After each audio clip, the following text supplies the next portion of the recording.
Welcome, everyone, and call to order the Old Bridge Township October 11th, 2022 council meeting. Would everyone please rise for the Pledge of Allegiance? Please remain standing for a moment of silence and for our prayer. I pledge allegiance to the flag of the United States of America and to the republic for which it stands, one nation, under God, indivisible, with liberty and justice for all. As customary in this chamber, we stand for a moment to remember those who are protecting our freedoms, both here and abroad, for our first responders, and for those who have made the ultimate sacrifice. A moment of silence, please.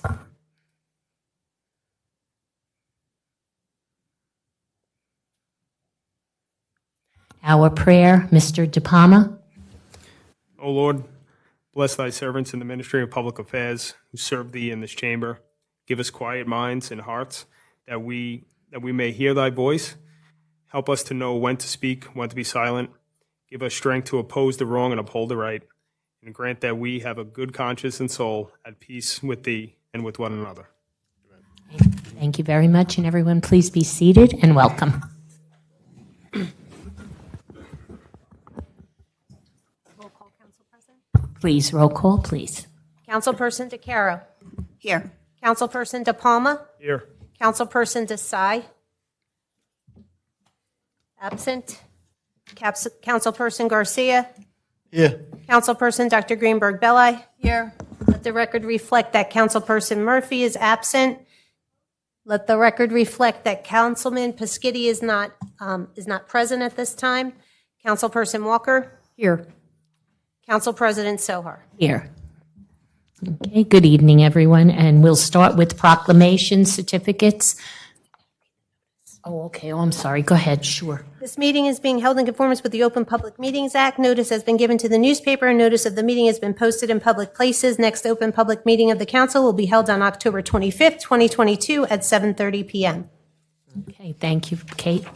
Okay, next will be proclamation certificates. Certificate congratulating A.J. Mondano for national second place and first place state win Old Bridge Elks 2021-22 fifth and sixth grade Americanism essay contest. Mayor?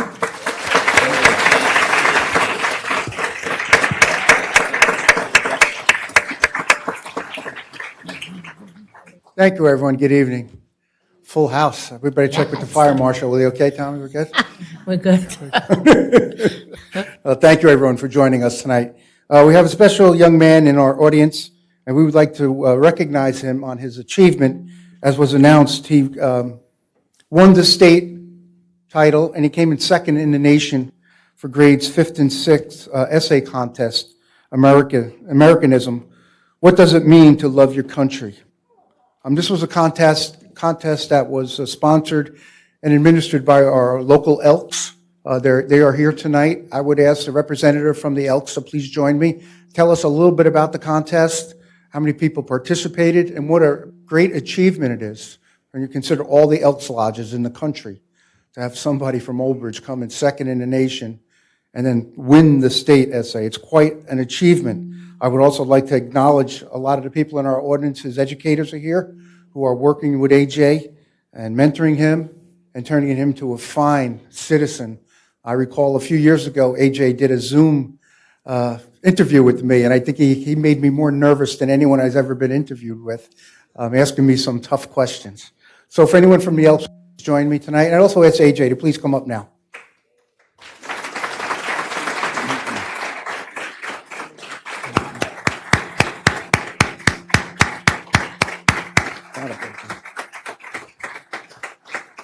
Congratulations.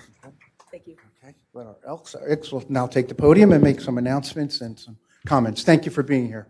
I got to say the Elks, out of all the organizations in our town, they provide so much funding and programs just like this one. They really have set the bar, and they deserve all the accolades and thanks and all the support from the public. Please support our local Elks Lodge. Thank you. Thank you. Mayor Henry, town council members, and guests, I want to thank you for taking part in this special night where we are taking the time to honor AJ for his accomplishments. For those who are unaware, AJ entered in a yearly Americanism essay contest that the Elks hold. So each year has a different essay topic, and last year's was what does it mean to love your country? The topic is distributed to all of the elementary schools and the middle schools for participants to submit their essays. AJ was one of about 400 applicants from Old Bridge that put in their essays, and then I took all of those essays and have to narrow it down to 6. So it is a hard task to do because they're all phenomenal essays. So AJ took first place in our lodge, so then he moved on to our district, which is going up against 8 other lodges that make up the South Central District. From there, AJ took first again. His essay was put forward to represent our district in the state competition. And he just was on a roll. He won the state, so then he went up against 49 others in the national competition, which is held in Chicago at our Grand Lodge, where it was determined that AJ was a second place winner. It came down to minor wording, which is why he got second instead of first. I'm a little biased. I think it should have been first. But either way, it is a phenomenal accomplishment that I don't think Old Bridge has ever had done before. So we just want to take the time to say congratulations to AJ on behalf of the Old Bridge Elks. We have a plaque for you for your accomplishment in placing second in the nation. You going to read your essay, AJ? Sure. Hello, everybody. Thank you for having me come out here. It's a great opportunity. Thank you for Mayor Henry, teachers, principals through the pandemic, still teaching me stuff. Thank you for the Elks for putting my essay against all the other ones and thinking mine was the best. Unfortunately, we had some printer issues at home, so I have to read it off my phone. Okay. What does it mean to love your country? This is a tricky question. I could quickly list ways to love your country. Things like celebrating national holidays, standing for the Pledge of Allegiance, and hanging American flags. However, I believe the answer is deeper. Doing these things might be a piece of the overall puzzle, but there is more to being an American than just Yankee Doodle Dandy. The same way being a Boy Scout is more than just a uniform and an oath. The Scout Oath is a guide Scouts live by. It is a set of principles that set Scouts apart from others. I believe that being an American and wanting to show pride and respect for your country is more than a couple of things you could do, but rather an overall mindset. This American mindset could help you live a more complete life and feel more pride for America. There are some good ways to have an American mindset. Educating yourself about America's history can help you feel more connected to America, knowing the triumphs and tragedies that were endured for you to have the freedoms you have today. Another part of the American mindset is educating yourself on the histories of other countries, as America is considered a melting pot of cultures. Part of having an American mindset means appreciating the freedom and opportunity available here, regardless of where you are originally from. It is easy loving the wonderful parts of America. However, to truly love something, you also have to accept its flaws. America is not perfect. Our history is certainly filled with mistakes and blunders, and there are some aspects of living here that we should not be proud of. The American mindset means growing from your mistakes and learning from them. Thank you.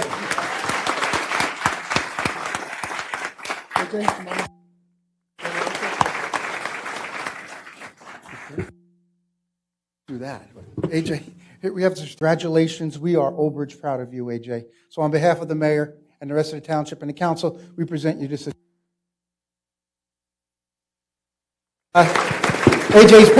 AJ's parents, please stand so you can be recognized. Please. Great job.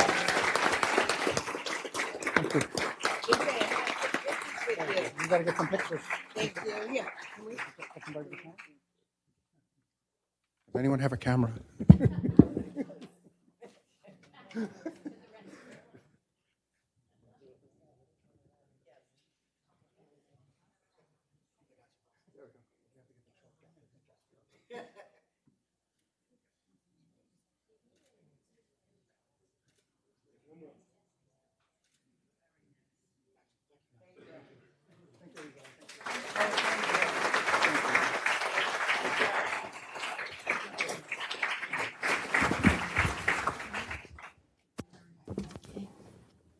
I would just like to let the record reflect that Councilman Desai arrived at 7:33.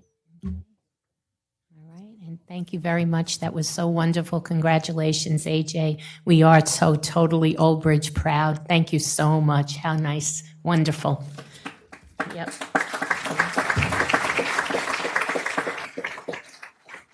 Okay, next will be appointments. Mayor Henry has swearing in of our new police officers. Good evening, Acting Chief.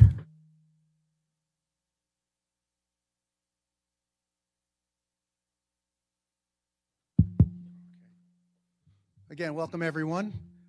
I can honestly tell you one of the greatest honors I have as a mayor is to swear in new police officers. Tonight, I, along with Acting Chief Donald Fritz Jr., have the privilege to. He was sworn in as a full-time officer with the department on August 20th, 2020.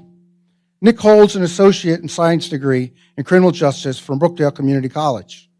Nicholas is now returning to the Old Bridge Police Department after a short stint in another town. He demonstrated his commitment and dedication to our community and its residents. So I'm happy to welcome back and reappoint Nicholas Perron. Welcome back, brother.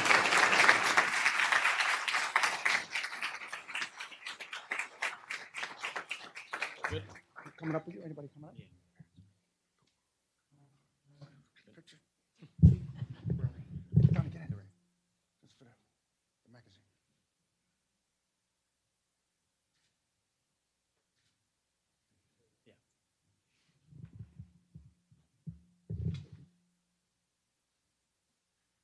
You again. Congratulations again. Keep him here this time.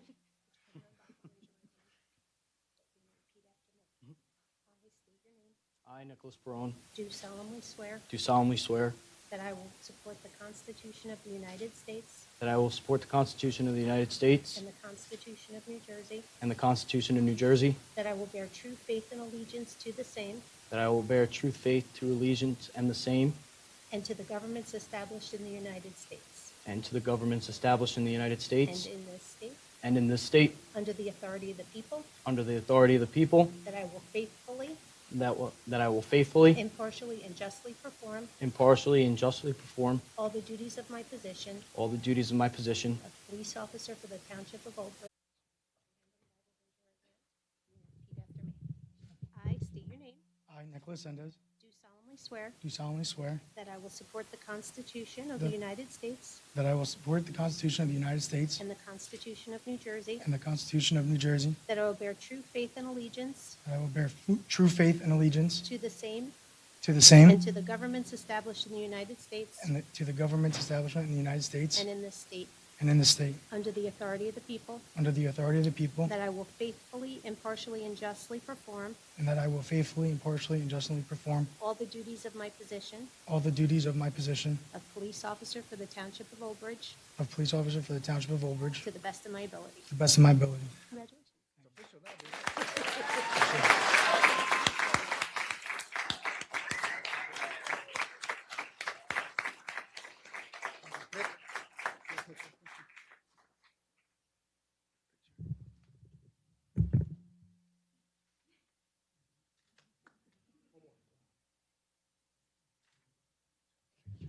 Good job.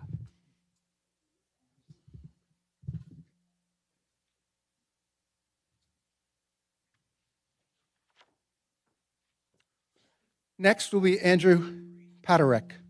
I am pleased to introduce you an additional new officer to the Old Bridge Police Department, Andrew Paderek.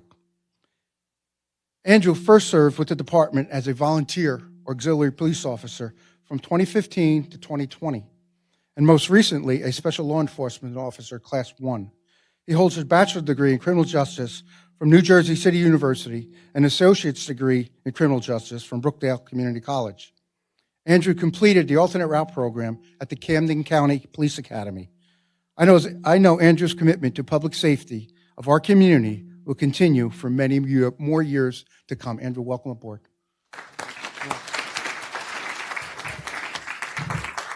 Who's coming up?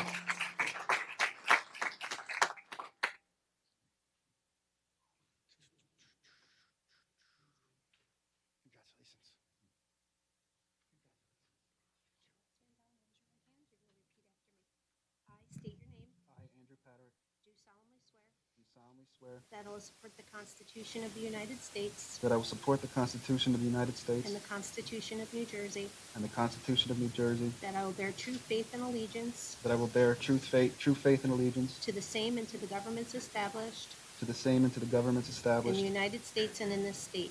in the United States and in this state. Will faithfully, impartially, and justly perform And I will faithfully, impartially, and justly perform all the duties of my position all the duties of my position of police officer for the Township of Old Bridge of police officer of the Township of Old Bridge to the best of my ability. to the best of my ability. Congratulations.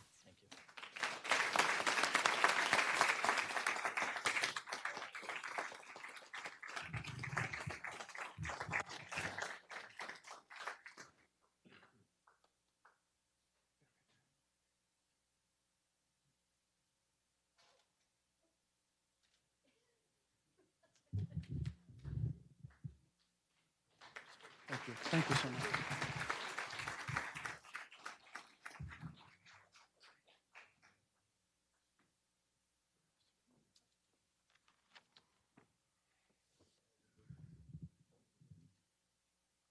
Last but not least, our officer tonight.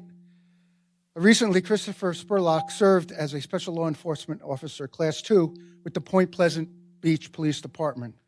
Christopher is a graduate of the University of Scranton and holds a Bachelor of Science degree in exercise science. I was waiting to see what that is. So we're all going to be in good shape, guys. As the newest member to our policing community, we welcome Christopher and look forward to having him serve with the Old Bridge Police Department. Again, it's my privilege to introduce you Christopher Spurlock.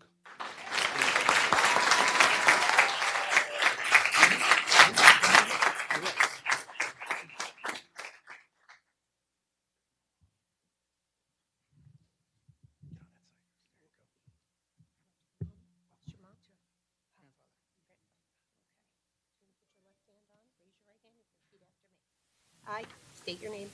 I, Christopher Spurlock, Do solemnly swear do solemnly swear that I will support the Constitution of the United States that I will support the Constitution of the United States and the Constitution of New Jersey, and the Constitution of New Jersey, that I will bear true faith and allegiance to the same that I will bear true faith and allegiance to the same and to the governments established in the United States and to the governments established in the United States and in this state and in this state under the authority of the people, under the authority of the people, and that I will faithfully, impartially, and justly perform that I will faithfully, impartially, and justly perform all the duties of my position all the duties of my position of police officer for the Township of Old Bridge of police officer for the Township of Old to Bridge the best of my ability. to the best of my ability. Congratulations.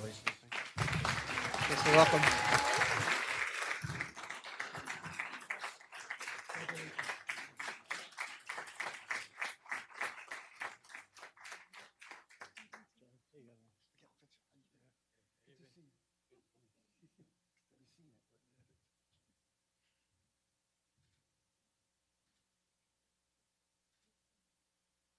Thank you so much. Be well. Be careful. Be well. Good job. Thank you, everyone. Thank you.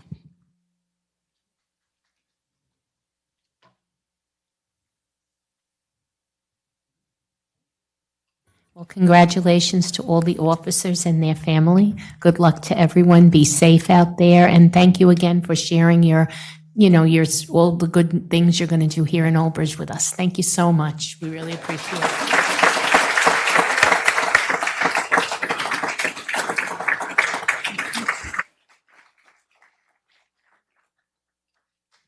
Thank you all. I don't know if we're going into another presentation, so I don't know if everyone would like to stay or whether you'd like to go out with your family, take pictures. Yeah, we're going to take a couple of minutes, okay? And enjoy your evening, please.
Good evening.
Council President, I just want to let the record reflect that Councilperson Paschetti arrived at 7:55. Yes, thank you very much. Okay, all right. All right. Well, good evening, everyone. Thank you for being here. We now will do a presentation, a discussion, discussing traffic calming measures. Mr. Shah? Thank you, Council President. I think several meetings back, there was a discussion on the traffic calming devices when people from Arbors came forward. And I know this traffic calming devices discussion has taken place before. We had similar discussion with our first responders that are here tonight. And I think they had explained the reason, and that's why our ordinance had did not want to have some of those options in our town. Now, as I promised council then that I'll have again all the first responder here to have that discussion again so that we can refresh ourselves and whether we want to make any changes based on their recommendation.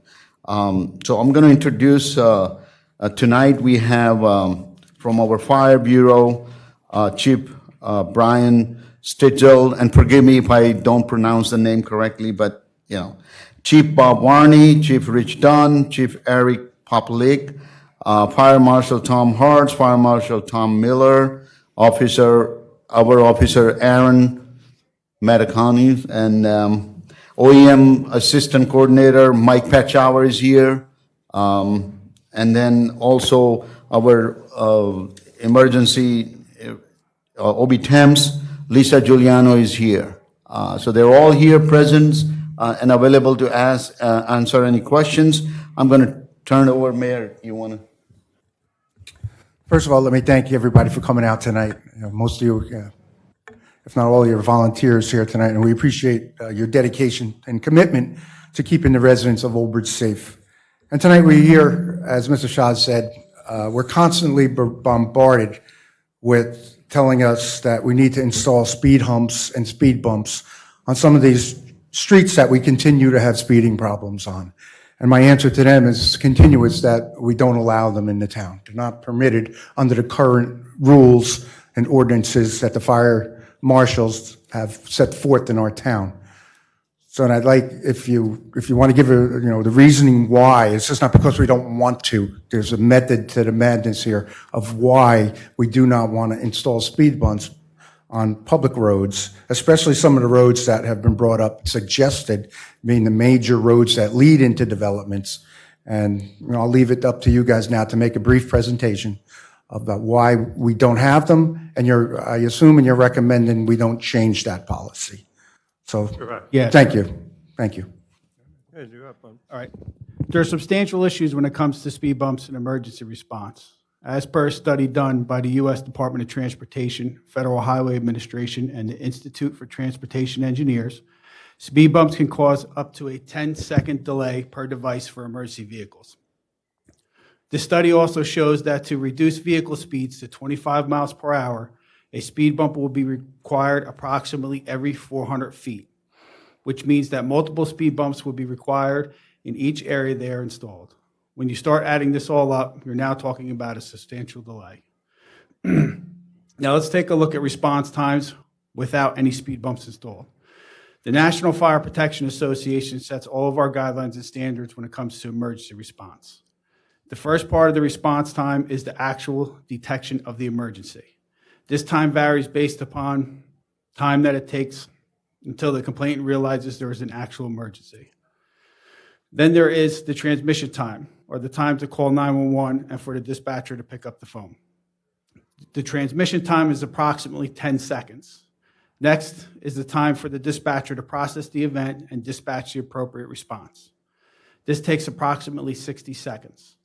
After dispatch, the average response time for a volunteer fire department is 10 minutes as per NFPA.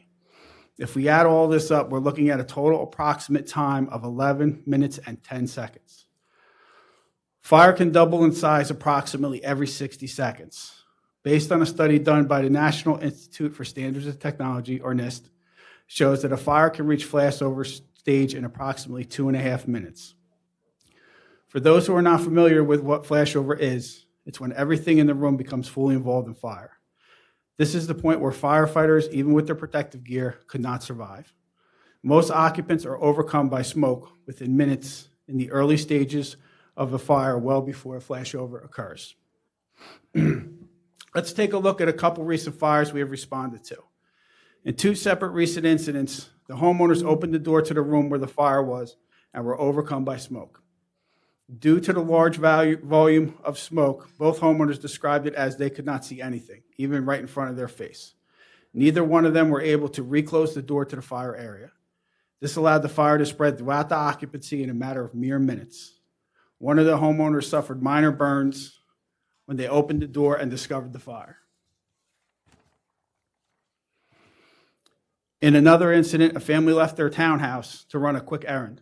They received a call from the neighbor telling them that the place was on fire just a couple minutes after they left.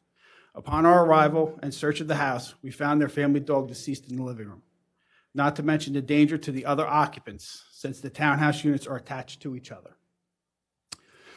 So if you put all this together, this shows that even 3 speed bumps would cause approximately a 30-second delay on response, which could without a doubt cost someone their life, cost the family their beloved pet, and will most definitely cause more property damage. Not to mention the possible legal ramifications it could cause. When we complete a fire investigation, we do a thorough documentation of the response, firefighting tactics, cause, and damage. One of the first things the insurance companies and homeowners look for is our report. The insurance companies and possibly the homeowners' attorneys then look to find a cause to recover their loss. Please realize if the speed bumps caused the delay in response, it would be documented in all the reports. This could possibly open up the township for litigation, since the council will be on record voting to remove the speed bump ordinance. Along with that, as you know what a speed bump, speed hump, these vehicles that we drive around in the fire departments, there's enough going on trying to see where to position the vehicle. At this point, you're looking at where to put different types of vehicles, and now you have to worry about a hump or a bump being in the way. Never mind, when it snows, we're going to never see them. We'd probably forget where they are because they're not going to be on every roadway right away if this ever happened. So that will also damage the vehicles. We won't be seeing them. It's a challenge. The state knew it was a challenge. This ordinance goes back probably since the 80s, when the state code really didn't address it. Our state code does address it, and it puts it in the power of the fire officials for each side of the town to determine whether a calming device is necessary or what kind could go there. So that you can sort of get rid of the ordinance if you wish to, but the code will give us the strength to go and say you're not putting the speed bumps, because it will cause more damage and more harm. Because as you all aware, if we put it on one street, everybody else's council personnel are going to get phone calls, I want them on my street. Unfortunately, we can't have them everywhere. So along with the statistics, it just becomes a very challenging thing. As you see, most of these have been to fires with us. When we get out of the trucks, we're with all that gear on and air bottles on. If I have to worry about watching where I step out so I don't break my leg or fall, because we don't know where they are, because you're not going to see them at night because we're looking at the house burning and not where, I got to worry about where the trucks sit. And our aerial trucks won't set up in the air if we need them to get somebody from a window, because the computers in them will not allow it to go up until we have to reposition, again, more delay.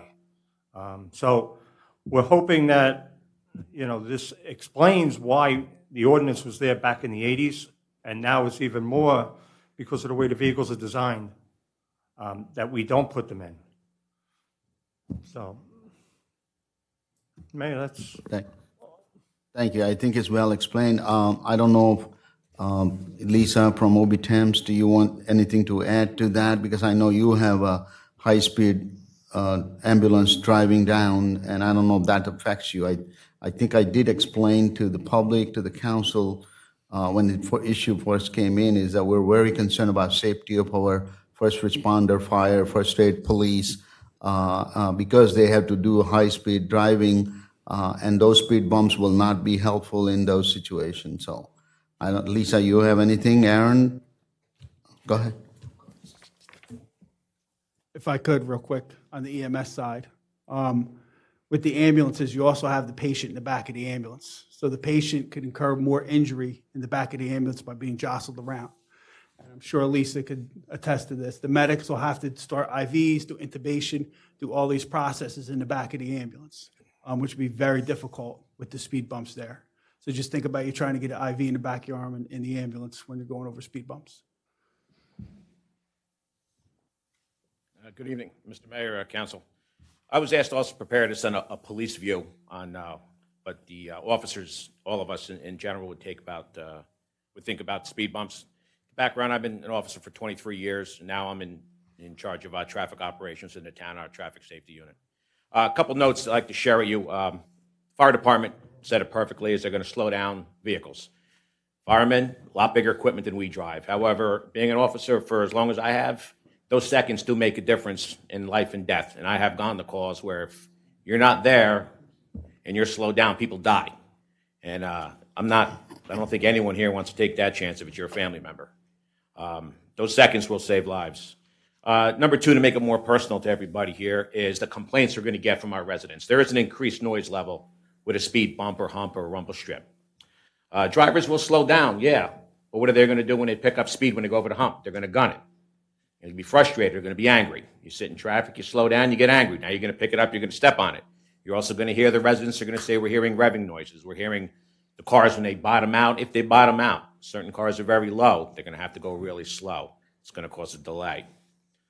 An annoyance to the residents, you want them during your neighborhood, it's going to bother you. Ice conditions, I'm not going to speak for our public works, but I can tell you right now, we have a problem with throwing snow in the road from their driveway. We have that. Now you have these extra obstacles in the roadway. Speed bumps are like ice, like frozen ice in a roadway. You hit it, you're going to know it. And there's no way to plow. Director Lennon can vouch for that. How do you plow over a speed bump? You're going to have to raise your plow. It's another problem for us. Ice. What does ice cause? People spitting out and crashing. Avoidance. People are going to avoid them depending on the engineering design, whether they're to a curb, whether they're in the center of the road. You got the slalom effect. What does that do? You're looking at the bump, you're going to go to the right, you're going to hit something. You're going to go to the left, you're going to go head on to oncoming traffic. It's just human nature to try to avoid something in a road if you don't want to go over it. Damage complaints. Whether or not somebody bottomed out their car or hit something, what are they going to do? What are they going to do? Oh, the speed bump did it. Let me call the police and do a report. We're inundated with reports for property damage, things of that nature, crashes, we all know. If a car hits something, people complain, we're going to do a report. Did the damage really happen from the speed bump, or was it something else they did? What are they going to do? They're going to try to link the town to it. They could have bottomed out somewhere else doing something they shouldn't have been doing. Why are we going to bring that on to ourselves? A few more things. Danger to bicyclists, motorcycles. Not only are these speed bumps would have to be painted, there'd have to be additional signage put up. That's also quite, expensive. Motorcycles. What else can I say about that? You hit one of those, you're going to know it. Bicyclists, same thing, the slalom effect. You hit it, you're going to go down. There we go, back to the first aid. More first aid calls. Pedestrian routes. People walk in the road for some reason. They don't walk on sidewalks. We've all seen it. You have a beautiful neighborhood, walk on the sidewalk. They walk on the road because they like to walk 2, 3 in line. What does that cause? Trip hazards.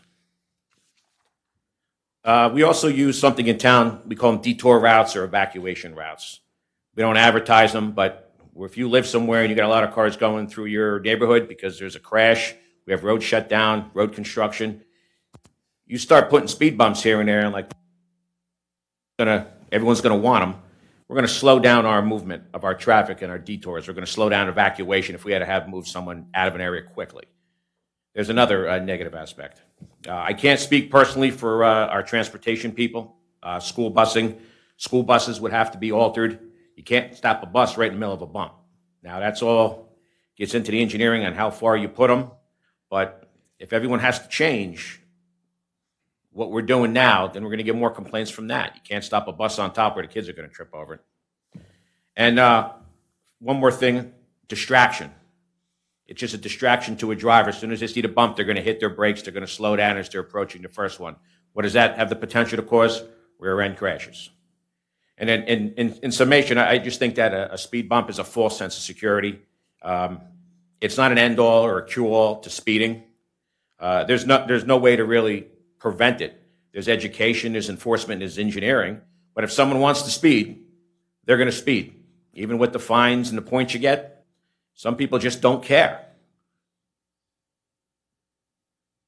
So, if the first aid, wherever they are, if they want to handle something on this, people in the back of an ambulance bouncing around, transportation, buses of that nature, I just think, in speaking on behalf of the police department, I do not think speed bumps are a fix to any of our problems that we have.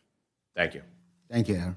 I think, Council President, if I add our Public Works Director, Casey Lenning, would like to speak about this snow operation. Hello, Council. Obviously, snow is my biggest concern, especially keeping the roads safe for every vehicle on the roads. Snowplows are obviously designed to scrape the roadway, so you have to have proper markings of the roads. You're going to come to a speed bump. Depending on the storm, you might not be able to see the signage pre-warning you. Now the plow scrapes either the manufactured speed bump away or the blacktop bump or hump that's been installed in the road. In my research, I found a lot of cities that installed speed bumps had to remove them because a snowstorm doesn't end at the last flake. The department's spending days afterwards cleaning corners, bus routes, crosswalks. So the added problem is the speed bumps get pushed out of the way. Now the metal spikes that hold them down are impaling tires. So now that becomes an emergency. They have to get out and fix those right away to prevent damage to vehicles. Obviously, all my trucks, they're heavy, they're fully loaded with stone and blacktop, traveling down the roads, hitting these bumps, they're going to be damaged. I don't see this being good for anybody in the township. Thank you. Lisa?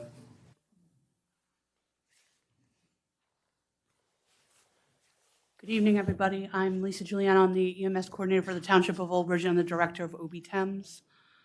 I have been doing this since 1981. I remember sitting here back when the speed bumps were first discussed back in the 80s. Nothing has changed in terms of the EMS impact. CPR in progress, you hit a speed bump, your CPR is no longer effective. Even getting to that person where minutes count, 4 minutes after somebody goes into cardiac arrest, they're losing brain function. So every bump we have to hit to get to them is going to be a problem. If you have a broken arm, we all know how painful a bone can be. Every speed bump we hit, we're going to be hurting that. But if we've had a lot of growth in Old Bridge and a lot more intricate accidents, fractured femurs at the football field, broken necks coming off the roofs, why homeowners think that they are now carpenters. It's just gotten a lot worse. And a broken neck, if we go over a speed bump, can leave somebody paralyzed. I'm not willing to take that chance. And we've dealt with a few people in this town who I know very well. I don't want to see them hurting any more than they have to. Speed, I've lived here my whole life. It's not going to change with a speed bump. It's just not. People speed every day. You put a speed bump in the arbors, they're just going to see how far they can get over it. So from an EMS standpoint, this is not a good idea. I understand why, but it's just not a good idea. Thank you. I think that concludes, Pat, you're good, right? Yeah. Council President, I think from administration perspective, based on the past knowledge, based on talking to all our first responders, fire, first aid, police, public works, we do not recommend that council consider removing this restriction or ordinance and allow speed bumps and humps and traffic calming device. We have asked Nicole to continue to see if there are other ways to have this slow down in some ways. But just let's remember, the county was asked when we tried to do a town center to slow down on 535 and our road and 516, and they didn't want to, slow down there. It's probably one of the area where we need to have slow down to continue to generate these town center areas. But anyway, I think we are not this small town, 2 or 3 miles small towns where, that those response time can make a difference, not as much as we would have. Because a lot of our fire companies, first aid, police, they have to travel long distance, and I don't think that they are conducive to and helpful in those situations. So for those reasons, we recommend that council do not consider allowing those devices on the road. I think that concludes. They are all here. If any council member has any questions.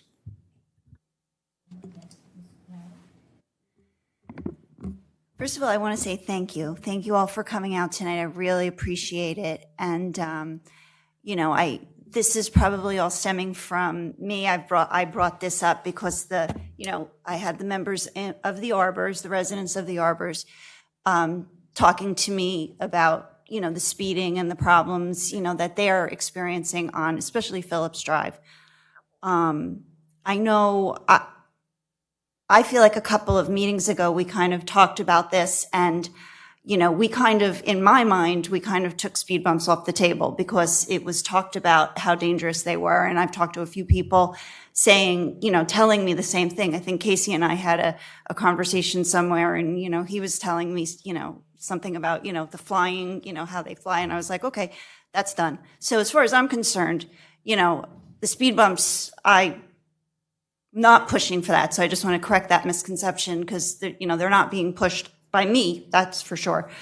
What I was looking for, and hopefully the reason that I wanted to continue this conversation is because I wanted to find a solution other than speed bumps.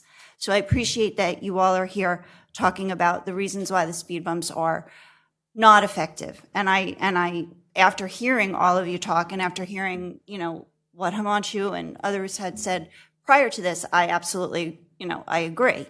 Speed bumps are not the answer. So what I was kind of looking for more was, what is the answer? Let's have the discussion as to what the answer is. Is it a stop sign? Is it, more, I know we have the police presence. I know you've been out there. I don't know how that's going. That's kind of why I wanted to follow up the conversation with, how is that going? How is the police presence there? Have you, gotten any, has there been a large amount of tickets being administered? Is there court appearance required? For Nicole, Ms. Shapiro, are we looking into, stop signs and how they can be placed if needed? What's the legality of that? We were talking about, I had asked about possibly a stop sign where Manny Martin Way is, so there's a stop sign coming out from the school, but can a stop sign also be placed on Phillips Drive? Even though it's a T street, can a stop sign? So those are the questions that I had. So, and I don't know if anyone here can answer those questions, but those are the questions that I had. And I think the members of the Arbors are here today, so I'm sure they'll have more questions. But absolutely, if the speed bumps are dangerous, we should not put them in, 100%. I assume that the same goes for the rumble strips. Rumble strips, yes, also? Okay, then that's off the table. But those are the questions that I would have. What is the solution, for the speeding? Council, Not even so much on Phillips Drive, but other streets. Council President, if I may, just a quick response is that I know I had promised the council then, I did email, we had some scheduling, timing off, so we're here. I didn't realize that this issue was already settled. But anyway, I think it's a good idea to have all of our first not so much responders settled. here presenting that.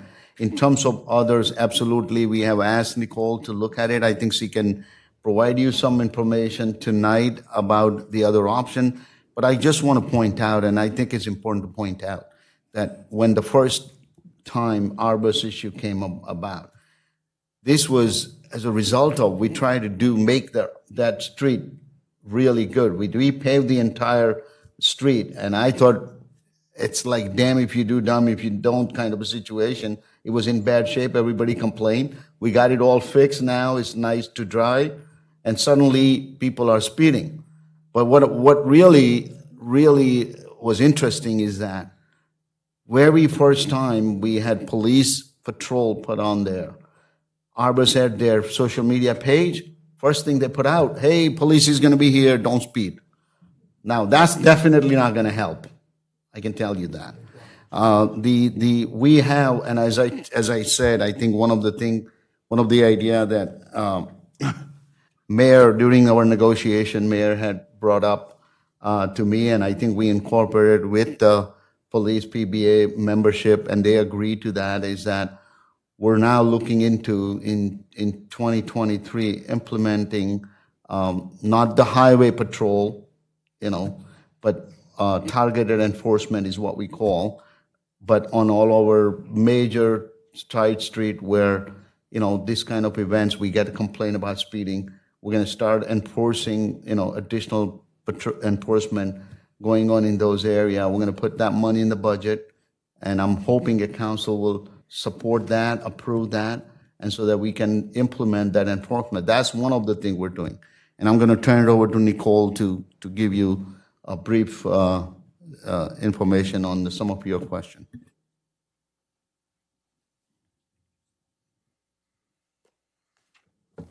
Council, thank you. Mr. Caro, I think one of the questions you had to ask is, would a stop sign at Manny Way be something that would be able to look at? When there's any stop signs that get placed, we have to follow the manual on uniform traffic control devices. It's a manual that sort of dictates where we're allowed to put either stop signs, whether it's four-way, whether it's two-way, and where we're allowed to put up a traffic signal. I could tell you, at that T intersection, I'm pretty much almost certain it won't meet the warrant for a stop sign, for an all-way, or for even, right now you're stopping at Manny Way and the free flow, the volumes are just not there. I know that when I looked at, with our traffic engineer for Amboy and Disbrow, that is a very busy intersection, and it's on the cusp of making it to a stop sign, but it didn't. So I know that the volumes at Manny Way and Phillips don't even rise to that level, and it has to be for a 4-hour period. So it's a hard case to make for that stop sign. I understand. Okay. Thank you. Is there a way, just real quick, someone actually had asked me, they couldn't be here tonight, so they asked if I would ask the question, what about painting stop sign on the I think they were talking about between Greenwood and Phillips, because there's that curve there. Is there not a stop bar there? See, it might not be there because it's a continuation Yeah, of the street. it's a weird. Right, so Yeah. the stop control might be on the leg. Yes, okay. On the right-hand side, though, is there one from? When you're coming out of, is it Greenbrook right there? When you're coming out to When you're coming out of Green, okay, so there's one there. Greenwood. Okay, Yeah. okay. Is the stop bar painted there? I'm sorry? Is the stop bar painted where the stop sign is? That I don't know. Okay, let me Yeah, take a look that at was, that. that was just a question that was asked to me today, so I didn't get a chance to go and check what the situation was there, so I don't know, so. Okay, I can follow up. Oh, but is there a stop sign there? Yeah. Yeah, so. Okay. Okay. Let me take a look at that intersection. If there is a stop sign, a stop bar is warranted then. So Okay. Thank you. Good. Okay, Mr. De Palma? I too would like to thank our fire, our police, and everyone, EMS, and everyone coming out and giving us your opinion. You know, unfortunately, this isn't something that's just for the arbors. I've gotten complaints in my neighborhood of Lake Ridge West, Country Place. You know, I've just Society Hill, even folks now calling. Unfortunately, every time I talk to somebody, it's always somebody in the neighborhood. So the one thing that we could ask, I know there's not a lot that we could do to slow folks down, you know, besides, you know, these traffic calming devices, which we cannot do. Targeted enforcement works, but really we need to start talking to our neighbors, start making sure that they understand that the faster they go, they're putting not only themselves in jeopardy, but their neighbors, children, elderly, folks running, right? You know, there's a lot of folks that have been out running in the streets now. As, you know, was mentioned, folks don't walk on the sidewalks, they walk in the street. You know, I'm one of those folks. When I go jogging, I'm jogging right next to, thank you for laughing at me, officer. I do jog in the street, but, you know, everyone's jogging with their headphones on and stuff like that. The faster folks are going, you're not going to see, right? You know, living in Lake Ridge, there's a lot of curves, there's a lot of things around, folks aren't going to see you. And I've seen firsthand doing yard work in my yard, folks just flying down, you know, either Apple Tree Drive or Lake Ridge Drive or whatever that might be, and it's always someone that lives in my development. Now, the arbor is a little bit unique as it's kind of a cut through over to Route 9, but it's still the majority of the folks that are going through it, at least from the complaints that I've got. It's always my neighbor down the block or this person that just moved in is flying down the street. What can we do about it? There's not much we could do besides one, ticket them, and the other one is to just have a conversation with your neighbor. So, you know, until we can get enforcement that if folks really start to realize that, you know, you are going to get a ticket, we have to start talking to our neighbors, and our neighbors need to start taking responsibility as well for not only themselves, but also for the rest of our community.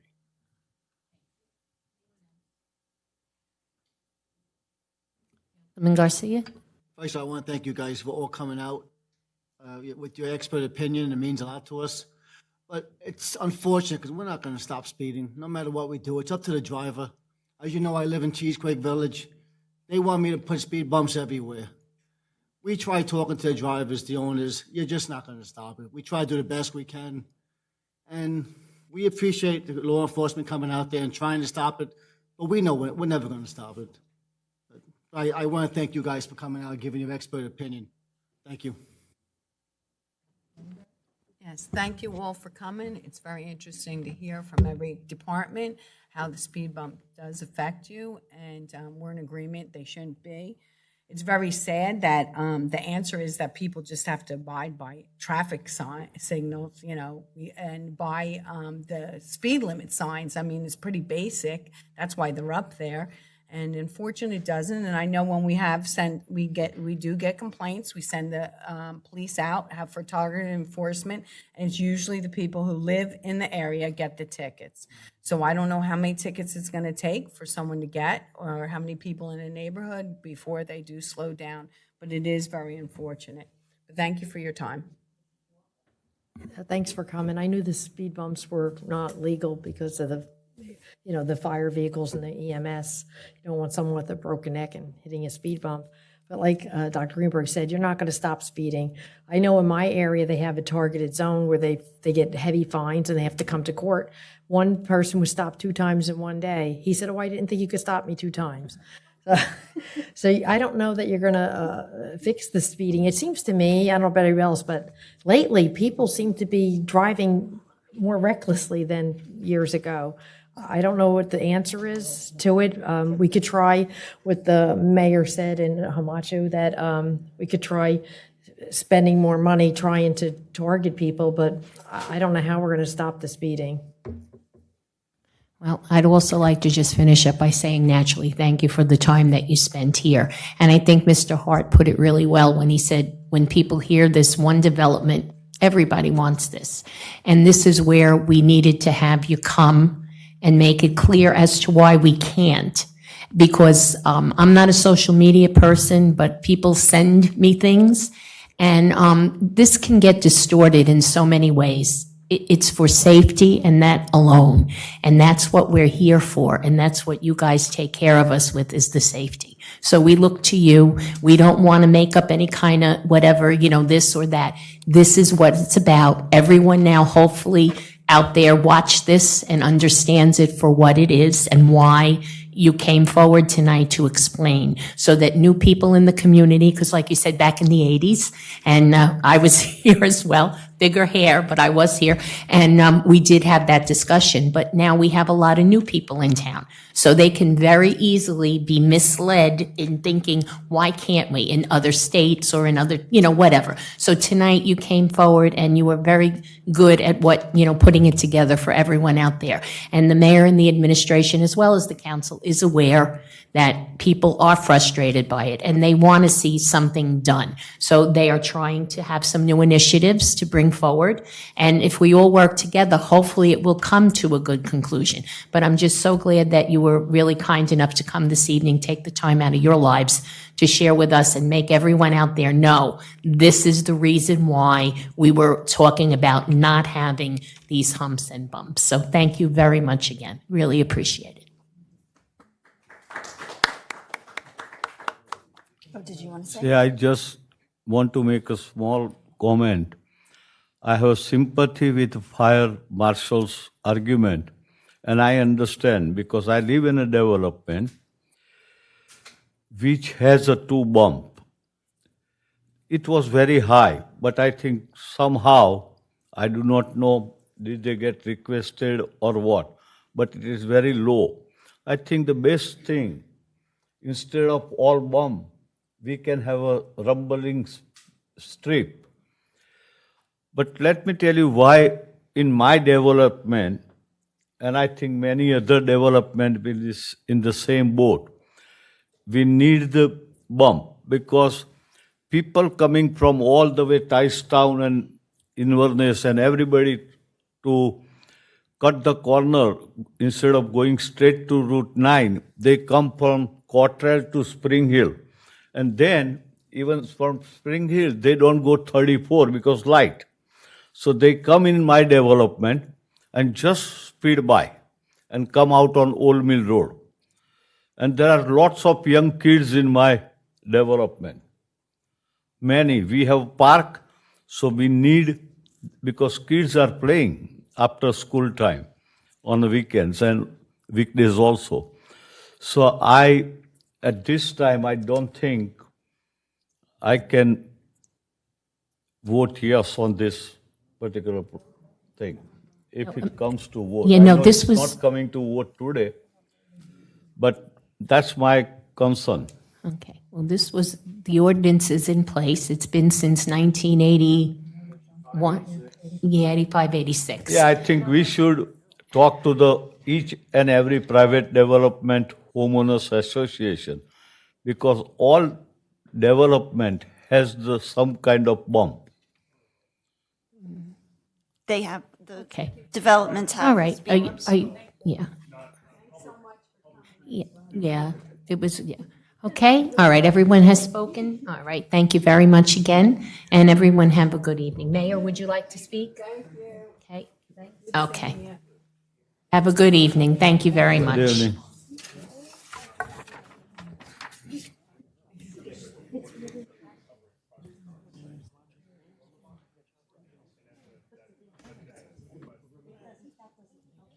Maybe Officer Menconis could talk to these residents too. I think rumbling strip can do the work. All right, next will be approval of minutes of previous meetings. Resolution approving council combined minutes of August 9th, 2022, September 13th, 2022, and September 27th, 2022. Do I have a motion? Who moved it? Okay, moved by Mrs. Walker, second by Dr. Greenberg Belli. Roll call, Councilperson DeCaro. Yes. Councilperson De Palma. Yes. Councilperson Desai. Yes. Councilperson Garcia. Yes. Councilperson Dr. Greenberg Belli. Councilperson Pasquitti. Yes. Councilperson Walker. Yes. Council President Sohar. Yes. 8 yeses. Next will be bill list. Mrs. Walker. Accounts payable, October 11th, 2022, $2,311,414.11. Payroll, September 30th, 2022, $1,086,118.44. Payroll overtime, September 30th, 2022, $50,458.25. Do I have a motion? Move it. Second. Okay, moved by Dr. Greenberg Belli, second by Mr. De Palma. Mr. Shaw, can we have a breakdown of the overtime, please? Thank you, Council President. As Councilwoman Walker indicated, total overtime for this pay period was $50,458.25. There was an uptick in recreation department related to 911 ceremony. They had a basement cleanup. There's a renovation going on in the basement on recreation building. And then they had to start preparing for Old Bridge Day. They had preparation for that. The full Old Bridge Day overtime will be in the next pay. They also had arena with the startup of ice and ice painting. So those are the uptick in recreation. For police department, the total overtime for sworn officer was $37,712.22. Deduct grants, $7,322.71. Deduct ETO, $5,941.97.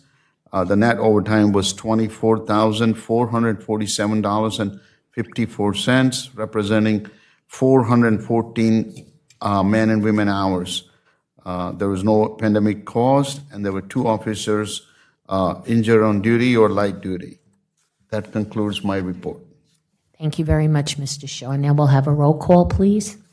Councilperson DeCaro. Yes. Councilperson De Palma. Yes. Councilperson Desai. Yes. Councilperson Garcia. Yes. Councilperson Dr. Greenberg Belli. Yes. Councilperson Pasquitti. Yes. Councilperson Walker. Yes. Council President Sohar. Yes. 8 yeses. Next will be public hearing and adoption amendment for those ordinances for second reading. H1, ordinance of the Township of Old Bridge, amending the code of the Township of Old Bridge by amending Chapter 164-10, non-residential fences. Do I have a motion? Move it. Second. Moved by Dr. Greenberg Belli, second by Mr. De Palma. I'd like a motion to open it to the public. Move it. Do I have a second to open to public? Second. Okay, moved by Mr. De Palma, second by Mrs. Walker. All in favor? Aye. Okay, I'll open it to the public. Anyone in the public wish to be heard on H2? H2, okay. Good evening. Yeah, H1. Oh, wait, did I say H2, John? There's only Right, it's only H1, yeah. Oh, I don't know, I'm sorry. Oh, yeah, I said H1. Just Okay, do me a favor, state your name and your please, address. for the record. My name is John Hauser, 336 Ticetown Road. My question is, I'm not familiar with the whole ordinance there, but I'm concerned about, in the future, it's impossible to control deer anymore in our area. And one of the options is deer fencing, which is tall and it has to be along the road. And it is wire fence and substantial, posts in the ground and stuff like that to make it a deterrent there and stuff. With the availability of grants coming along now from the Department of Agriculture and stuff like that, there is a possibility to afford this type of fencing. I just want to make sure this isn't going to affect the future of that opportunity. I Thank you, John. believe so, but Veena, can you respond, please?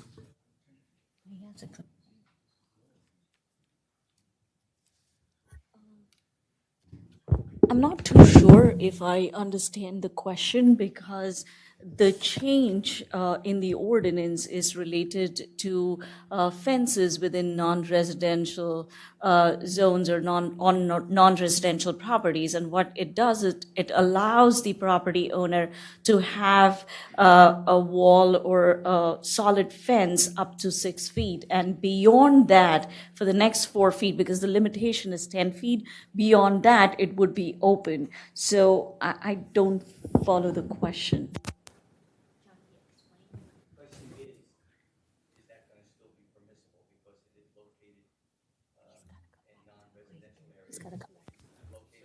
Can you gotta come back to the mic? The question is deer fences. Deer fences typically are open. They're not. So I think the question is, this doesn't require. It allows them to be open for the full 10 feet. It allows you to have. So That's what I said. You may. Yes. So it allows you to. So your typical deer fence is open, right? Because it's a deer fence, right? It's not a regular fence. So that's permitted, right? It's not solid. That's okay. Right, but it gives you the option to have an open fence. Is there anyone else in the public who wishes to be heard on H1? Okay, seeing no hands, I'll close the public portion, and now I'll go to council. Anyone with a question or a comment on my left? Anyone on my right? Okay, so I'd like a motion, please. Second. Okay, moved by Dr. Greenberg Belli, second by Mrs. Walker. Roll call vote, Councilperson DeCaro. Yes. Councilperson De Palma. Yes. Councilperson Desai.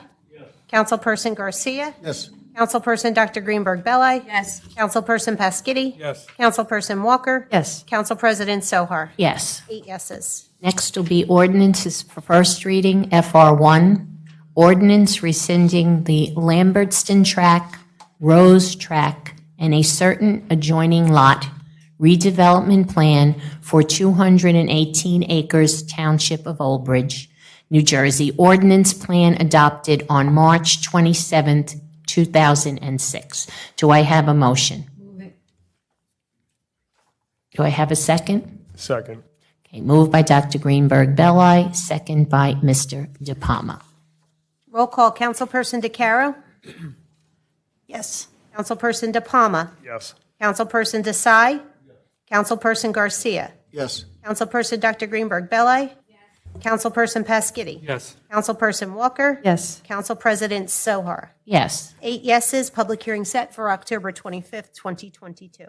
Thank you. Next will be FR2, Ordinance of the Township of Old Bridge, extinguishing easement of right of way in regard to Block 7101, Lot 1, Regency Center Acquisitions, LLC. Do I have a motion? Move it. Second. Wait, who was the second? Okay. Councilperson DeCaro. Yep, okay. So Dr. Greenberg made the motion, and second, Carol. Roll call vote, Councilperson DeCaro. Yes. Councilperson De Palma. Yes. Councilperson Desai. Councilperson Garcia. Yes. Councilperson Dr. Greenberg Belli. Councilperson Pasquitti. Yes. Councilperson Walker. Yes. Council President Sohar. Yes. 8 yeses. Public hearing set for October 25th, 2022. Okay, next will be discussion ordinance of the Township of Old Bridge, amending Chapter 351, Personal Policies, 351-3 of the Code of the Township of Old Bridge, entitled Separation from Municipal Services. Council President, I think I'll cover it to an extent, and I think Mark can add to that. But this is a result of a letter we received from the State Comptroller Office in their review of the law passed by state in 2007. There's two different laws in 2007 and 2010 limiting the accrual of the sick time as well as a payout of sick time. For example, one of the restriction was put on is that number of days or maximum amount that can be paid for anybody higher after 2010. The other restriction was that we cannot pay employee if we can only pay them upon retirement. We cannot pay them if they resign. Some of our contract, our ordinance talks about paying 50% of them if they leave. So we needed to make changes in our negotiations, which we have done with all of our contracts, that the new language per law has been established. So that's completed, and the ordinance changes as requested, as you see in the ordinance, and Mark can talk about some of those in more detail. He and the Assistant Township Attorney has worked diligently in getting it together and submitting it to the state. So that's what the purpose of this ordinance is. It puts the require cap by statute on accruals of times, payout of sick times. So that's what this is about. And we recommend council introduce this ordinance as we have a timeline to adopt and submit it to the state so we can complete our require corrective action plan as they requested. Thank you, Mr. Shaw. Do you have anything to add? Not really. Okay. She did just such a wonderful job. I mean, we really don't have an option, right? It's just two state statutes. Pretty cut. And this brings our code into compliance with the state statute. I think just the upside is that the only time you're allowed under state statute to receive accrued unpaid sick time is if you retire in good standing. That's it, for separation of service. Right. The ordinance previously had if you resign and for other different reasons, but statute was changed in 2007 and then further amended in 2010. Put a statutory cap on the amount. We are already within the statutory cap. It's just the application of when it would be paid out. So as Himanshu said, this will bring the code into compliance with the state statute, and we had to do something similar with some of the collective bargaining agreements. Thank you very much. Does anyone on my left have questions? Anyone on my right? Seeing no hands, can I ask for someone to make a motion to move this up for first reading? Move it. Second. Second. Okay, moved by Mrs. Walker, second by Dr. Greenberg Belli. Roll call. Councilperson DeCaro. Yes. Councilperson De Palma. Yes. Councilperson Desai. Yes. Councilperson Garcia. Yes. Councilperson Dr. Greenberg Belli. Yes. Councilperson Pasquitti. Yes. Councilperson Walker. Yes. Council President Sohar. Yes. 8 yeses. Public hearing set for October 25th, 2022. Okay. Next will be our consent agenda. I'd like a motion and a second to present, and then we'll separate. Move it. Second. Okay, moved by Mrs. Walker, second by Dr. Greenberg Belli. Now I'll ask the clerk to ask for separations, please. Councilperson DeCaro, any items for separation? None, thank you. Councilperson De Palma. No, thank you. Councilperson Desai. Okay, what are you separating? No? Oh, okay. All right. Councilperson Garcia. Any items? Nothing? Councilperson Dr. Greenberg Belli. No, thank you. Councilperson Pasquitti. No separations, thank you. Councilperson Walker. No, thank you. Council President Sohar. No, thank you. Okay, so we'll be voting on all of them. Roll call vote for the consent agenda. Councilperson DeCaro. Yes. Councilperson De Palma. Yes. Councilperson Desai. Yes. Councilperson Garcia. Yes. Councilperson Dr. Greenberg Belli. Yes. Councilperson Pasquitti. Yes. Councilperson Walker. Yes. Council President Sohar. Yes. 8 yeses. Okay, next will be report of the Township Clerk. I have no report. Okay, report of the Township Attorney. Nothing to report, Madam President. Thank you. Okay, thank you. And Administrative report, Mr. Shah. Thank you, Council President. Yes, I have the report. Administrative report for October 11, 2022. Item number 1, property tax reimbursement, senior freeze forms. The deadline to file the 2021 PTR forms with the State of New Jersey is October 31st, 2022. Application must be postmarked by this date. For additional information, residents should contact the State of New Jersey Division of Taxation at 1-800-882-6597 or the Division of Tax Collection at 732-721-5600, extension 2999. Item number 2, County Route 516 pedestrian safety improvement. Old Bridge Township has received federal transportation alternative grant in the amount of $350,000 to construct nearly 2/3 miles of new sidewalk along the southerly side of County Route 516 from Higgins Road to Bennett Road to provide a safe route for pedestrians for Old Bridge High School to the town center district.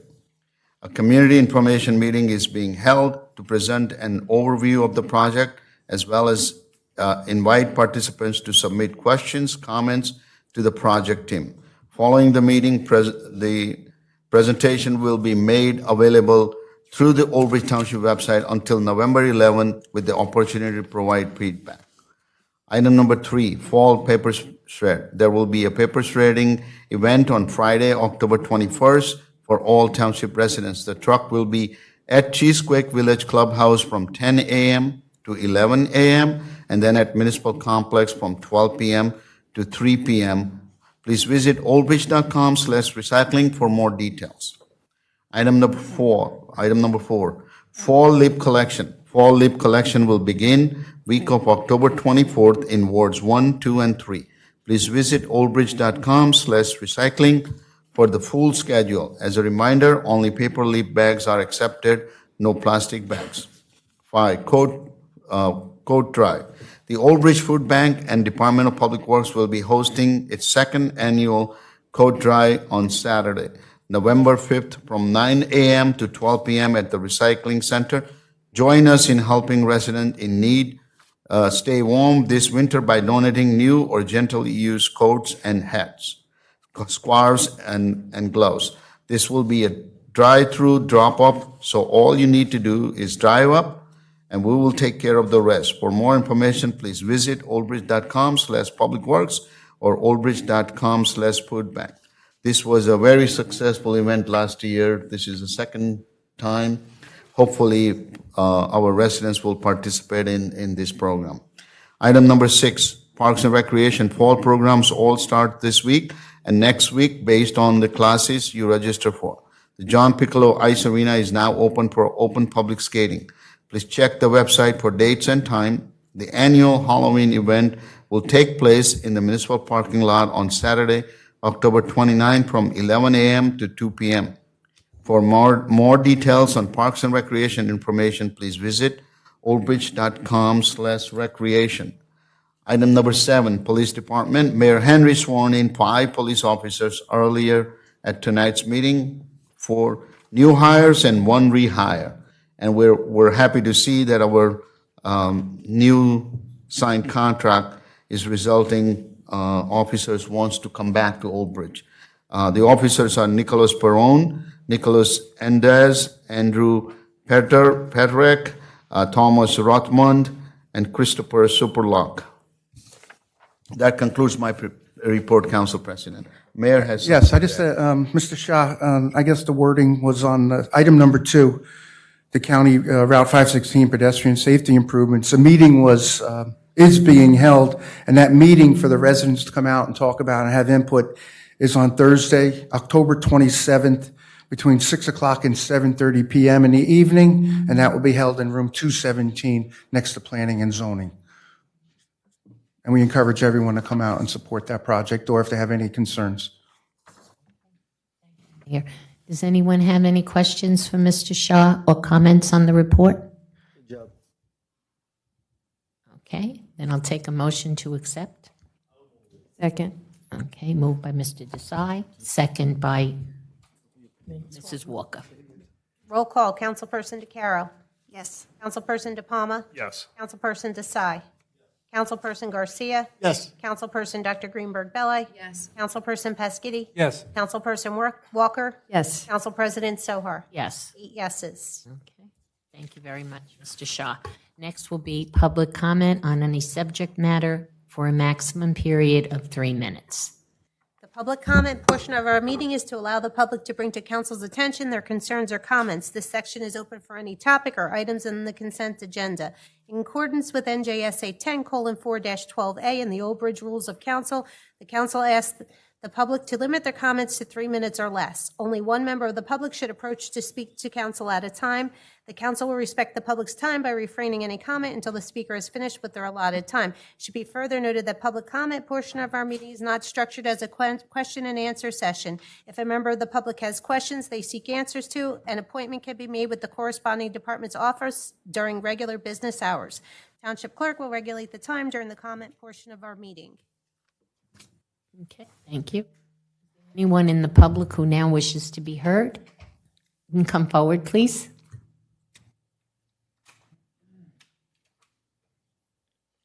Good evening. Good evening. Just if you could make sure your mic is on, and if you could just state your name for the record. Thank you. Good evening, everybody. My name is Carolyn Hauser, and I reside at 336 Ticetown Road. I'm here this evening because I have some concerns regarding some property belonging to my husband, John Hauser, which was housed in the barn at Cottrell Farm. If you don't mind, I'd just like to provide a little bit of history. When the Cottrell Farm was originally preserved, the county gave my husband a 10-year lease to take care of the property. When that happened, he began replacing roughly 300 trees with his own grafted apple trees, as well as planting other crops within the orchard space. Naturally, this required farm equipment to be moved into the barns and onto the property, and John placed his own lock on the barn to ensure the safety of his equipment. When the township took over management, they removed that lock and put their own lock. He was then asked to leave the property. When he attempted to go over and get his property out of the barn, he was unable to link up with whoever had the key to the barn, so his property is still there. John was contacted this summer, by Matt Mercurio, who asked him to remove the equipment because now the property was to be developed by the township. He secured a driver, he removed everything that was outside. However, one piece of equipment that remained is a Caterpillar bulldozer that John purchased from Mr. Cottrell himself. When John contacted Matt to let him know he had the tow truck and was ready to be scheduled, Matt suggested that we wait a few days to get some mats to put down on the new pavers so that we didn't damage anything. So when he called Matt back to schedule that, he was informed that he had to call engineering. So John, confused, called engineering. He was told that the property was considered abandoned and that the township didn't really even know if he owned the property. So John explained that he didn't have any paperwork or a title because Mr. Cottrell didn't have any paperwork either.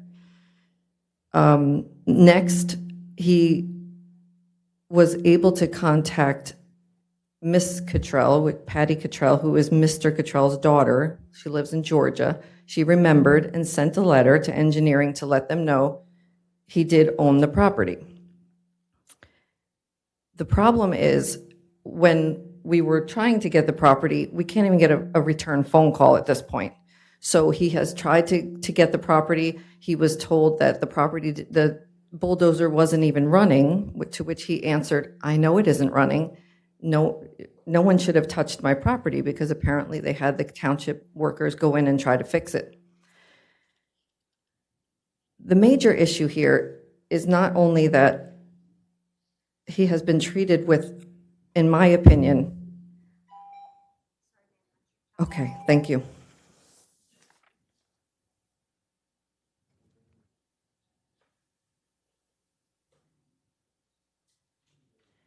Is there anyone else in the public who wishes to be heard this evening on any subject? Come forward, please.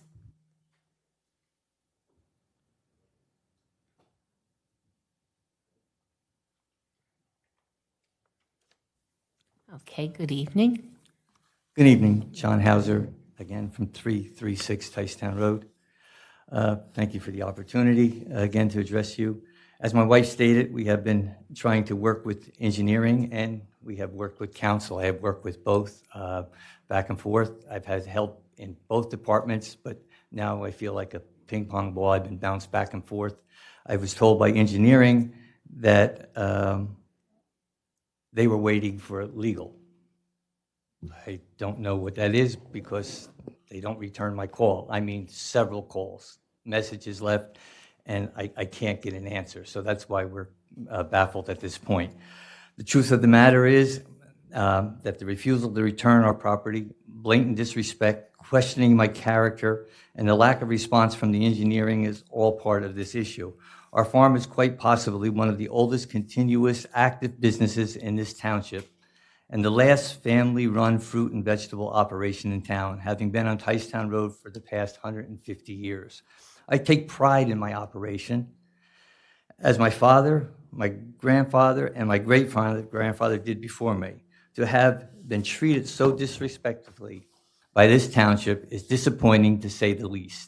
We have had a few instances in dealing with engineering and other departments that have left us wondering why we continue to stay here. Our grounds, our farmland in New Jersey is disappearing at an alarming rate. The recent development of the Smith and Rose Farm has hurt our business tremendously, and having been asked to leave the Cottrell Farm after beginning to make improvements and been given a 10-year lease by the county didn't help either.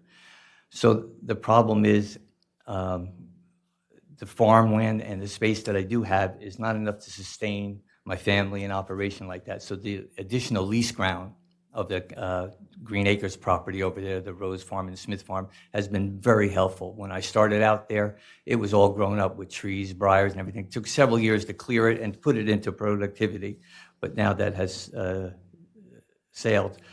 So with engineering, I've had troubles with drainage issues and the building across from me. I've had council work with me. I had the mayor out there. I have an engineering out there. 3 years later, it has not been addressed or resolved. The Township Engineering had a possible solution for drainage, but the issue did not, when she did come up with it, they didn't consult me about it. I found people depositing, equipment and pipes on my property. I went to ask what was going on, and their solution was they were going to put drains and stuff on my property without asking me first, without acquiring, whether I thought that was feasible, or even to try or acquire an easement. I said, it's on my property. The problem wasn't generated by me. It was caused by you. Thank you. Thank you very much. Is there anyone else in the public who wishes to be heard this evening? Seeing no hands, I will close the public portion, and then we will go to council comments. Councilperson DeCaro. Yes. Well, I just want to say thank you to the Hausers for coming and expressing your issues. I hope that there's a solution. I don't think it's going to happen tonight, but hopefully you guys can get some sort of answers, amiably. That being said, I also would like to go back to the beginning of the meeting and congratulate AJ for national second place and first in state for his wonderful Americanism essay. He did a great job, and I'd also like to congratulate all the new hires, the 4 new hires and the 1 rehire to our police force. Again, I want to thank all the fire department and the EMT, Lisa Giuliani and Giuliano, and everyone who spoke about the traffic calming devices. And again, I just, I think the residents just want some sort of solution, whatever that solution may be. I just wanted to mention a few things over the weekend. This is just, a busy time of year. The South Old Bridge Fire Department, it actually had their 75th anniversary celebration Saturday morning, and it was a really nice day, and it was nice hearing about the history of the South Old Bridge Fire Department. I mean, I had no idea how it was formed, and it was very interesting hearing the story, how it was formed by, you know, a group of guys hanging around a potbelly stove, and somebody caught on, you know, somebody's pants caught on fire. And, you know, therein formed the South Old Bridge Fire Department. So, and, you know, a lot of those people were descendants of the original members. So that was really nice to hear that story. And also I'd like to thank Councilman Desai for inviting us to the 40th annual Navratri Religious Dance Festival. It was 4 nights. I wasn't able to make it the first weekend. I got there this past Saturday night, and it was just an amazing, I didn't know what to expect. I've never been to one before, and just walking in, it was just such an amazingly wonderful event, just seeing everyone dancing and the amazing outfits that all the women had on, and even the men. And I, of course, came in my black pants and my, you know, boring top. And so now, of course, next year I'm going to have to make sure I get the proper outfit. And so I can, and lower shoes. I had heels on, so that wasn't working. But it was really a great event. And so I want to thank him for that invite. And on Sunday, our special education PTA had their fundraiser that was, it was rained out the weekend prior. It was the Walk, Run, and Roll.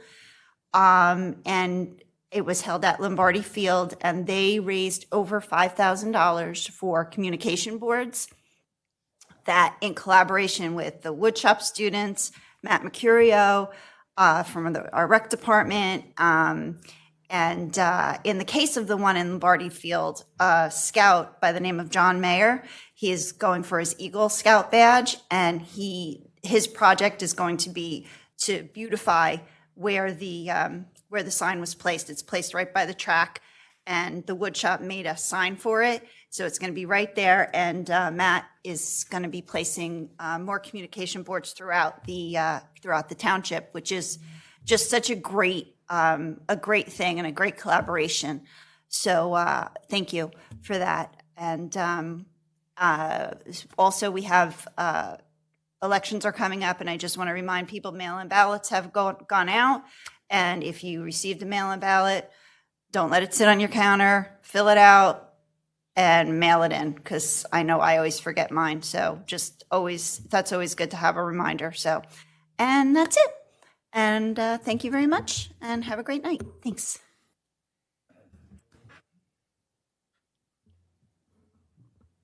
Councilperson De Palma. Also, congratulations to our 5 new officers. Stay safe and Godspeed. It was nice this weekend seeing everyone out at Pink Out supporting the Old Bridge High School football team. This weekend, Friday night, is the last homecoming game, so it's homecoming coming up, so hopefully we'll see everybody. The mayor and I were impressed by the number of people that showed up. It didn't look like a lot at first, but when all said and done, I think we had to shut down shop of allowing people in just because it got the capacity.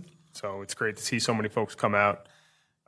And also, I guess my normal public service announcement, but, you know, being back to my commute, going back to work, I've noticed the litany of distracting driving on the Garden State Parkway, Turnpike, even local streets. Whether it's people texting, you know, looking at their phones. Today on the way home, I saw somebody sitting in traffic on the Turnpike coming here. I could swear they were watching Star Wars on their phone as we were sitting in traffic. So a lot of this stuff is playing into the lack of safety sometimes on our streets, whether it's the accidents or the folks speeding. So, you know, please just everyone pay attention to driving, put your phone down. An email could wait, a text message could wait. The new Star Wars Andor show could wait till you get home, believe me. Please just make sure you and everyone else around you return safely. Thank you. Councilperson Desai. I would like to thank you, Sergeant Doctor.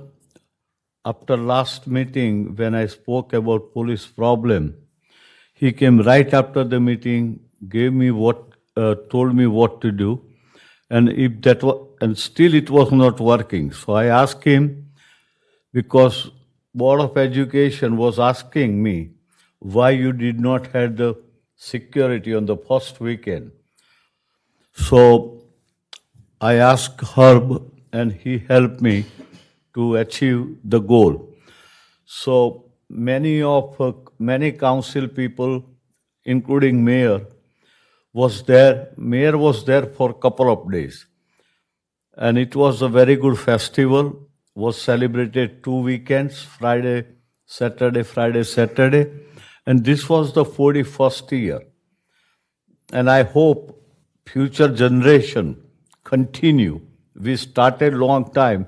Now looks like our generation is sitting out. So next generation will take care of this. And this is my advance invitation. So next year, around same time, little late, not early October, please do come and visit and see. I think I saw Councilperson Greenberg Bailey when she came in an Indian outfit. I think that was, people appreciate, people think that even though they are not part of Indian heritage, but when you come with special thing, it's create the bond between the people. And I think I really was amazed and happy to see.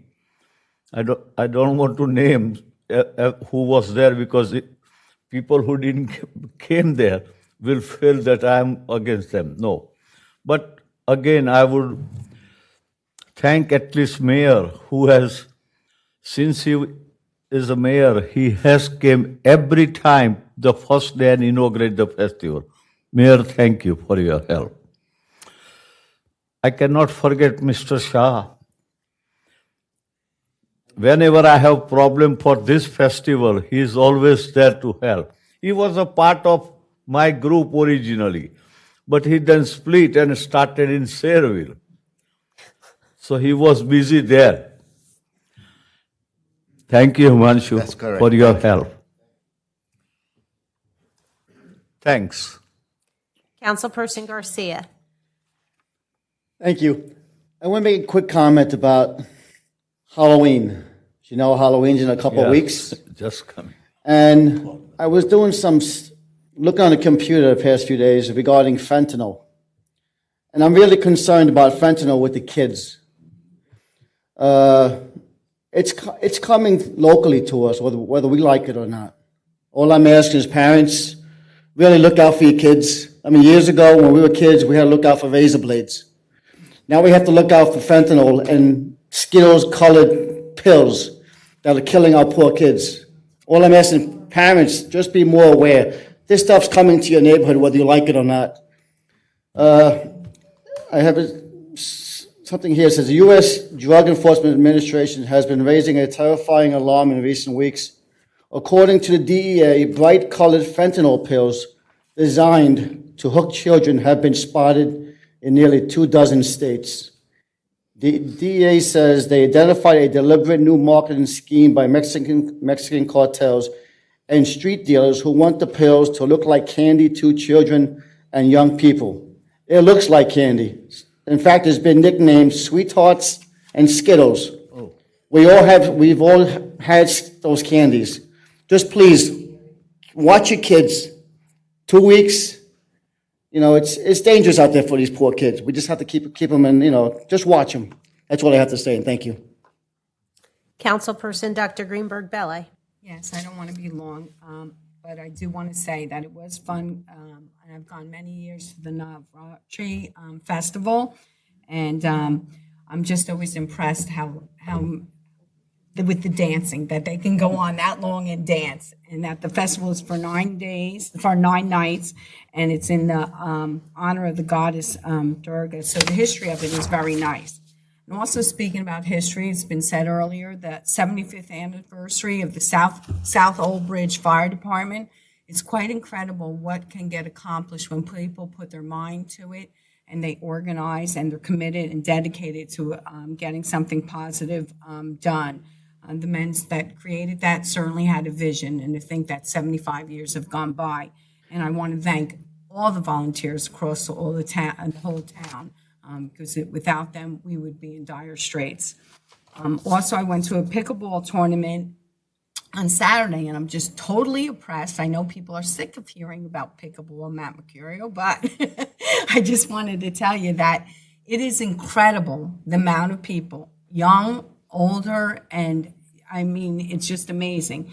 So I was at Menino Park. The courts look very nice.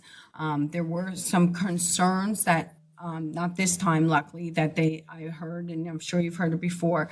I don't understand when they open the gates, they can just go to the bathroom and open the bathrooms. When they close the gate, close the bathrooms. It's quite simple, and I'm sure you're frustrated that you assume that that gets done and it doesn't. So I just want to reiterate it so you stress it to them. And then I think we have to just look at, there was one area, I guess from all the rain, got washed out. And so they didn't want to bring mud onto the courts. So we have to take a look at that. And then it's frustrating, really, when you think of the school, that they have tennis courts at the high school in Carl Sandburg, and they've let these courts go into disarray. We've talked about it before. We've addressed it. I don't understand how the school does not take care of their facilities. A lot of attention's always with the football field, but there are people that play tennis at school. And then when they don't even have the standard from what I understood, for when they have tournaments. So then that causes a conflict in town because we don't have the schedule of the school posted anywhere. So when they take over the courts here, there's about 100 people that come to play pickleball, and they can't. And they're residents from all over the town, and they schedule tournaments within themselves. And so, it's really frustrating that you don't take care of your own property. And we've talked about it for many years, and I don't know why it's not addressed. And I certainly hope that the question with the housers, that we have to look into that, and I know that we are, to get that addressed. And finally, I just want to say to everyone, if you are not safe, you are not free, and freedom has a cost. So everyone be safe and have a good fall. Councilperson Pasquini. No comment, thank you. Councilperson Walker. Yes, I just want to say I'm sorry I couldn't come to the Indian Festival this year. I try to go every year, but a lot of events I haven't made it to. Unfortunately, my husband's been in the hospital for 3.5 months, so I've been in the city a lot, and I just want to apologize that I haven't been to a lot of events like I usually go to. Also, I just want to say that this month, October, is Fire Prevention Month, and change your batteries in your smoke alarms. Thank you. Council President Sohar. Yes, I also attended several events at the fire department's 75th anniversary. There was so much going on, the pickleball and so on, and of course the festival. And naturally, once again, I've attended many years. Fortunately, I still am remedial in the dancing, so hopefully that'll change. I don't know. Okay, yeah. So as I said, hopefully the dancing will get a little bit better. But it was a very nice festival. It always is. It really do a terrific job. And thank you for having it here in Old Bridge. Everyone have a great night. I'll take a motion to adjourn. We have one more thing. Yes, we do. We have a discussion. We have a discussion item. Okay, BH Manzo Urban Renewal, LLC, Redevelopment Plan, BZB. Yep, Planning Board, yep.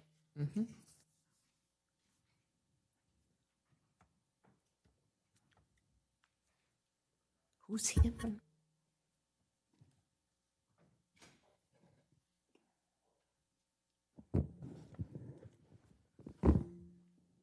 Good evening. Thank you, Council President.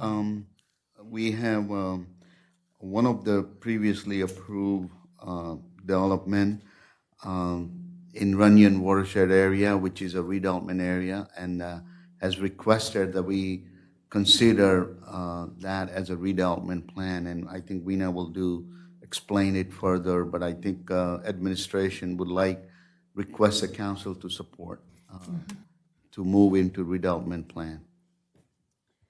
Good evening, Council. So this property is roughly 10 acres. and it is located at the intersection of Old Waterworks Road and Manza Boulevard. Actually, the site, there was an application made to the zoning board in 2020 to build a warehouse roughly 140,000 square feet. When we were reviewing the application, I realized that it is part of a redevelopment area. However, I later discovered that the area was designated, Runyon redevelopment area was designated in 2016. However, there was no plan that was created for the area. So now you have an area designation without a plan, so I couldn't really rely on any standards. I had to go with the underlying zone. And so the applicant proceeded with the zoning board approval. So they are already approved. However, if they want to take the advantage of being in a redevelopment area and proceed with a pilot, then by law, you're required to have a redevelopment plan in place. We are working on the redevelopment plan, and at the next meeting, you will have a draft plan, and I would like the council to support the plan. Mark, do you have anything to add? Does anyone have any questions for Vina? Okay. Mr. Shaw, do you have anything to add? No, I think administration is in support of this concept. You know, the redevelopment plan gives us the better control of any development, and that's why we think it's better that we agreed with we create a redevelopment plan, and then we negotiate with the developers to make sure that the right product is there, right stuff is being put on, other improvements that we need, we can incorporate in those. And just to add on, the developer was designated as a conditional redeveloper by the Old Bridge Redevelopment Agency. So they made a presentation in front of the agency in, I think it was May 26th, that they were designated as a conditional redeveloper. Anyone, any questions? How many acres is that? 10? It's approximately 10 acres. So by going through you with planning, they would have to do infrastructure improvements in the area. You would have that done first and then decide on the plan. Correct. And most of the infrastructure improvements, because it's one site, was part of the site plan approval. So the infrastructure improvements were tied in with the site plan application itself. Thank you. Okay. All right. Anybody else for any questions? We're good? Okay. Thank you so much for coming. Yep. Now I can ask for a motion to move it. Second. Okay, moved by Mrs. Walker, second by Dr. Greenberg Belli. Roll call. Councilperson DeCarroll? Yes. Councilperson De Palma? Yes. Councilperson Desai? Yes. Councilperson Dr. Greenberg Belli? Yes. Councilperson Garcia? Yes. Councilperson Pasquitti? Yes. Councilperson Walker? Yes. Council President Sohar? Thank you and have a good evening. Meeting adjourns at 9:26.